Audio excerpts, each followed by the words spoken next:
70 वर्षात काँग्रेस सरकारनं कधी कुठल्या माता भगिनीचा विचार केला का, असं मी विचारतो तुम्हा सगळ्यांना. तर असा विचार केला नाही. तर आपल्या एकनाथ शिंदे साहेबांनी व महायुती सरकारनं लाडक्या बहिणीसाठी 1500 रुपये दिले.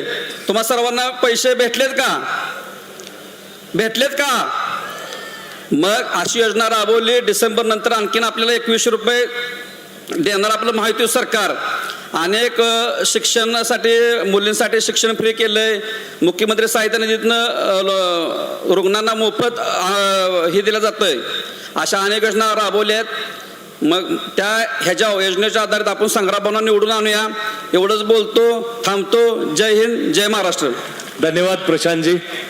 यानंतर मनोगत व्यक्त करण्यासाठी 2 नाना इच्छुक आहेत, एक बोधी नाना आणि रोहित नाना. तर मी रोहित नानांना विनंती करतो, आपण 2 मिनिटं बोला, त्यानंतर बोधी नाना बोलतील.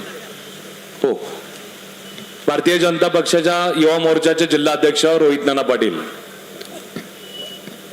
आज पलूस नगरीमध्ये आपल्या